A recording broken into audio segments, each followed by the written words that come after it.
Mateus 26, do versículo 17 ao versículo 46.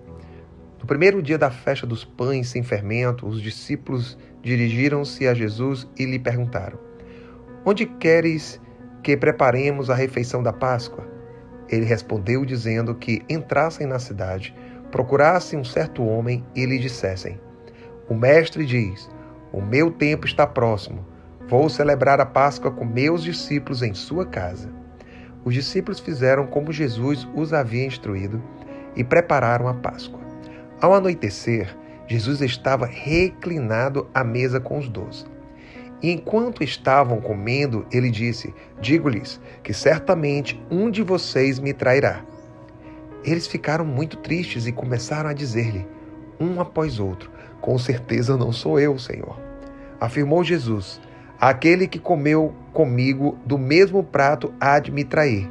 O Filho do Homem vai, como está escrito a seu respeito.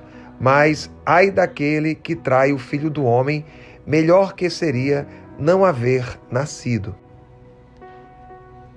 Então Judas, que haveria de traí-lo, disse: Com certeza não sou eu, mestre. Jesus afirmou: Sim, é você. Enquanto comiam, Jesus tomou o pão, deu graças, partiu e o deu aos seus discípulos, dizendo: Tomem e comam, isto é meu corpo. Em seguida tomou o cálice, deu graças e o ofereceu aos discípulos, dizendo: Bebam dele todos vocês. Isto é o meu sangue da aliança que é derramado em favor de muitos, para perdão de pecados. Eu lhes digo que, de agora em diante, não beberei deste fruto da videira até aquele dia em que beberei o vinho novo com vocês no reino de meu Pai. Depois de terem cantado o hino, saíram para o Monte das Oliveiras. Então Jesus lhes disse: Ainda esta noite todos vocês me abandonarão, pois está escrito: ferirei o pastor e as ovelhas do rebanho serão dispersas. Mas depois de ressuscitar, irei adiante de vocês para a Galiléia. Pedro respondeu: Ainda que todos te abandonem, eu nunca te abandonarei. Respondeu Jesus: Asseguro-lhe que ainda esta noite, antes que o galo cante, 3 vezes você me negará. Mas Pedro declarou: Mesmo que seja preciso que eu morra contigo, nunca te negarei. E todos os outros discípulos disseram o mesmo. Eu vou repetir. E todos os outros discípulos disseram o mesmo. Então Jesus foi com seus discípulos para um lugar chamado Getsêmani e disseram-lhes: Sentem-se aqui enquanto vou ali orar.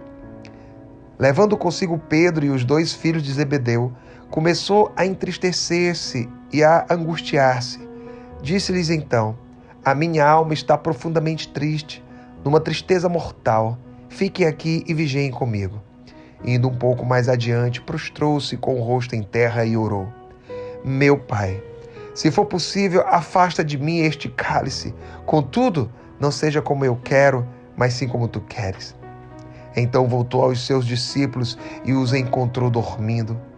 Vocês não puderam vigiar comigo nem por 1 hora? Perguntou ele a Pedro. Vigiem e orem para que não caiam em tentação.